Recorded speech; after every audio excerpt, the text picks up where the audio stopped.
Akashvani Kolkata FM gold প্রচার তরঙ্গে খবর পড়ছি শুভ্রা চক্রবর্তী।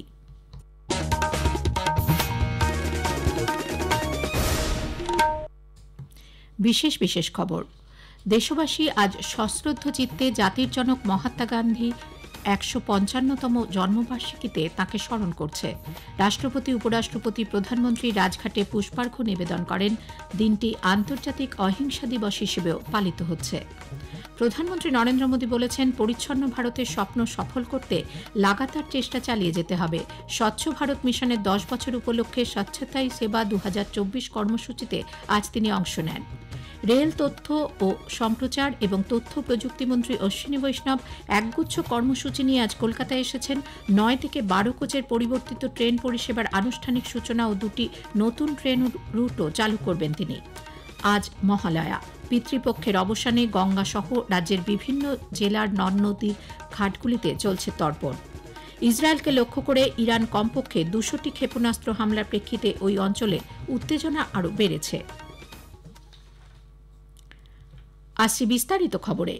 দেশবাসী আজ সশ্রদ্ধ চিত্তে জাতির জনক মহাত্মা গান্ধীর ১৫৫তম জন্মবার্ষিকীতে তাঁকে স্মরণ করছে। এই উপলক্ষে দেশজুড়ে বিভিন্ন কর্মসূচি গৃহীত হয়েছে। সকালে নতুন দিল্লির রাজঘাটে বাপুজির সমাধিস্থলে এক সর্বধর্ম প্রার্থনা সভা অনুষ্ঠিত হয়।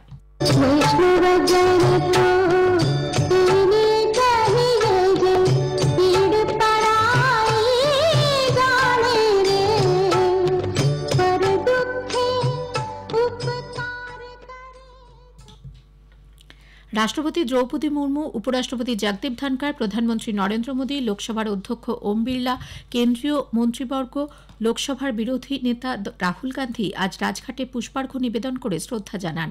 আজকের দিনটি আন্তর্জাতিক অহিংসা দিবস হিসেবেও পালিত হচ্ছে। বিদেশেও গান্ধীজির প্রতি শ্রদ্ধা জানাতে নানা অনুষ্ঠানের আয়োজন করা হয়েছে। প্রধানমন্ত্রী নরেন্দ্র মোদী বলেছেন, পরিচ্ছন্ন ভারতের স্বপ্ন সফল করতে লাগাতার চেষ্টা চালিয়ে যেতে হবে।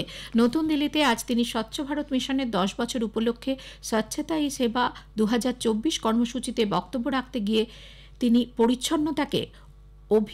পরিচ্ছন্নতা অভিযানকে দেশের ১৪০ কোটির জন আন্দোলনে পরিণত করায় দেশবাসীকে ধন্যবাদ জানান। শ্রী মোদী বলেন, স্বচ্ছ ভারত মিশনকে সফল করে তুলতে প্রত্যেক ভারতীয় গুরুত্বপূর্ণ ভূমিকা নিয়েছেন। বিশ্বের নানা প্রান্তে আজ এই অভিযান চলেছে। বিভিন্ন রাজ্যের মুখ্যমন্ত্রী, বরিষ্ঠ আধিকারিকরা স্বচ্ছতাই সেবা অভিযানে অংশগ্রহণ করেছেন। তিনি আরও বলেন, মাত্র ১৫ দিনেই সেবা পাওয়ার ক্ষেত্রে ২৭ লক্ষেরও বেশি কর্মসূচিতে ২৮ কোটিরও বেশি মানুষ যোগ দেন। মহাত্মা গান্ধীর স্বপ্নকে সফল করতে এই উদ্যোগ অবশ্যই গুরুত্বপূর্ণ।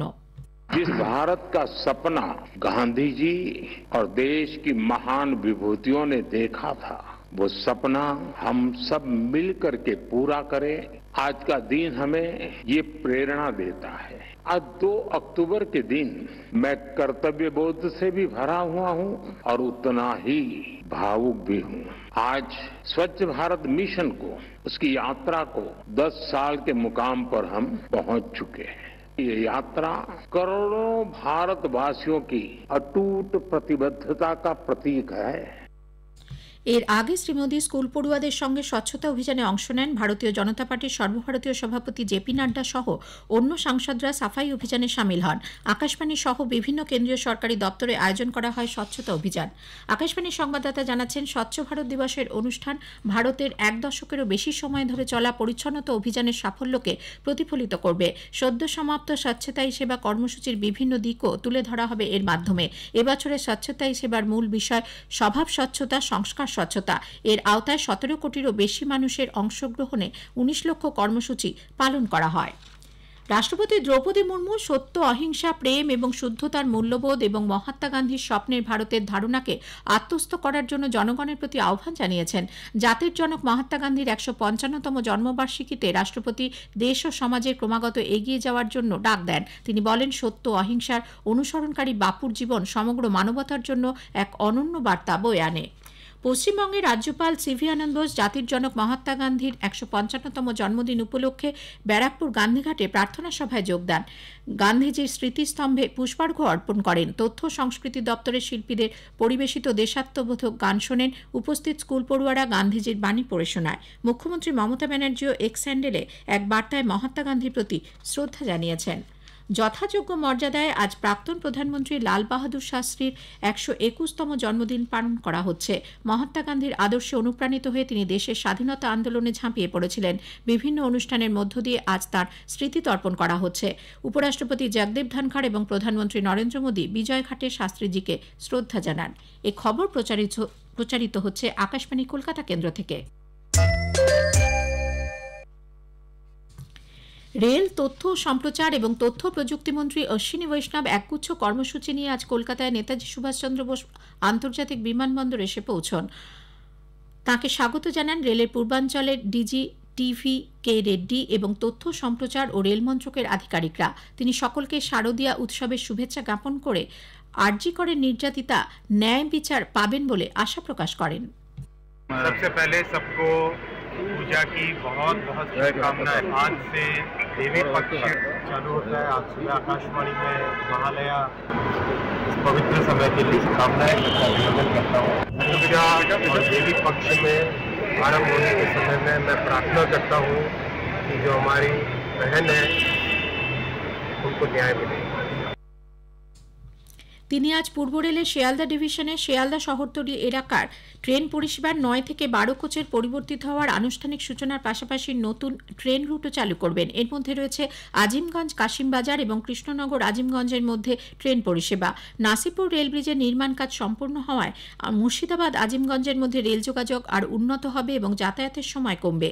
আজ দুটি উদ্বোধনী স্পেশাল, একটি আজিমগঞ্জ থেকে কাশিমবাজার এবং অপরটি কৃষ্ণনগর সিটি থেকে কাশিমবাজার পর্যন্ত চলবে বলে রেল সূত্রে খবর। আজ মহালয়া, পিতৃপক্ষের অবসান।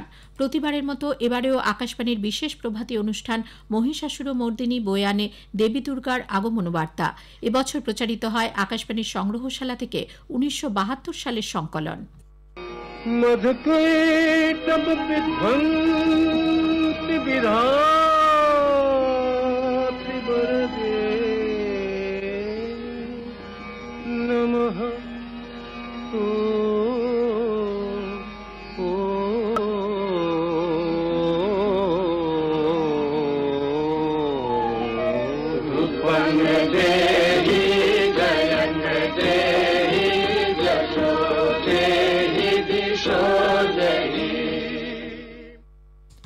এদিকে বছরের বিশেষ এই দিনটিতে প্রয়াত পিতৃপুরুষদের স্মরণ করা হয়। অনেকেই মনে করেন এই বিশেষ দিনে তারা মর্তলোকে ফিরে আসেন, তাই তর্পণের মাধ্যমে শ্রদ্ধা জানানো হয় এদিন। ভোর থেকেই আজ বিভিন্ন জেলায় নদ নদী পুকুর জলাশয়গুলিতে তর্পণের জন্য ভিড় করেন অগণিত মানুষ। বাঁকুড়া জেলার বিভিন্ন নদ নদী সহ দুর্গাপুরের জলাধারে অসংখ্য মানুষ প্রয়াত পিতৃপুরুষদের উদ্দেশ্যে তর্পণে অংশ নেন। হাওড়ার রামকৃষ্ণপুর গঙ্গার ঘাটে বহু মানুষ আসেন তাদের পূর্বপুরুষদের উদ্দেশ্যে তর্পণ করতে। পূর্ব বর্ধমানের কাটোয়া, কালনার, দামোদরের ঘাটগুলিতে ব্যাপক ভিড়ের দরুন অপ্রীতিকর ঘটনা এড়াতে পুলিশের পক্ষ থেকে মাইকিং করা হয়। এদিকে গঙ্গাসাগরে তর্পণ করতে যাওয়ার পথে দক্ষিণ 24 পরগনার কাকদ্বীপের কামারের হাট এলাকায় 117 নম্বর জাতীয় সড়কে গাড়ি দুর্ঘটনায় 10 জনেরও বেশি আহত হয়েছেন। মহালয়ার সকালেই আজ দক্ষিণ কলকাতার শহরতলি বাঁশদ্রোণী এলাকায় টিউশন পড়তে যাওয়ার সময় পে লোডারে পিষ্ট হয়ে 9ম শ্রেণীর এক ছাত্রের মৃত্যুর ঘটনায় এলাকায় উত্তেজনা ছড়ায়। স্থানীয় মানুষ দুর্ঘটনাস্থল ঘিরে বিক্ষোভ দেখাতে থাকেন। উত্তেজিত জনতা জেসিবির গাড়িটিতে ভাঙচুর চালায়। পুলিশ জানিয়েছে সৌম্যশীল নামে ওই ছাত্র রাস্তার পাশে সাইকেল নিয়ে দাঁড়িয়ে থাকার সময় রাস্তা সারানোর কাজে আসা জেসিবির গাড়িটি নিয়ন্ত্রণ হারিয়ে তাকে ধাক্কা মারে। হাসপাতালে নিয়ে যাওয়া হলে সেখানেই সৌম্যের মৃত্যু হয়। বিহারের 16টি জেলায় বন্যা পরিস্থিতি আরও উদ্বেগজনক হয়ে উঠেছে। গত 48 ঘণ্টায় নতুন করে কোশি, সীমাঞ্চল, সাহেরসার, মাধেপুরের একাধিক অংশ নতুন করে প্লাবিত হয়েছে। কোশি, বাগমতী এবং গণ্ডক নদীর জলে বিপর্যস্ত একাধিক এলাকা। ইসরায়েলকে লক্ষ্য করে ইরান কমপক্ষে 200টি ক্ষেপণাস্ত্র হামলার প্রেক্ষিতে ওই অঞ্চলে উত্তেজনা আরও বেড়েছে। মূলত ইসরায়েলের বোমা নিক্ষেপ কেন্দ্রগুলি ইরানের মূল লক্ষ্য। এর ফলে ওই অঞ্চলে যুদ্ধের আতঙ্ক আরও বেড়েছে। সম্প্রতি ইসরায়েলের আক্রমণে হেজবোল্লার বরিষ্ঠ নেতা এবং হামাস কর্মীদের মৃত্যুর প্রেক্ষিতেই হামলা চালানো হলে বলে মনে করা হচ্ছে। ইসরায়েলের প্রধানমন্ত্রী বেঞ্জামিন নেতানিয়াহু তেহরানকে সতর্ক করে দিয়ে বলেছেন তাদেরকে এই হামলার মূল্য চোকাতে হবে। শেষ করার আগে খবরের বিশেষ বিশেষ অংশ আরও একবার। দেশবাসী আজ সশ্রদ্ধ চিত্তে জাতির জনক মহাত্মা গান্ধীর ১৫৫তম জন্মবার্ষিকীতে তাকে স্মরণ করছে।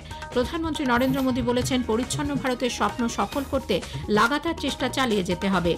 রেল, তথ্য সম্প্রচার এবং তথ্য প্রযুক্তিমন্ত্রী অশ্বিনী বৈষ্ণব একগুচ্ছ কর্মসূচি নিয়ে আজ কলকাতায় এসেছেন। আজ মহালয়া। পিতৃপক্ষের অবসানে গঙ্গা সহ রাজ্যের বিভিন্ন জেলার নদ নদীর ঘাটগুলিতে চলছে তর্পণ। খবর শেষ হলো।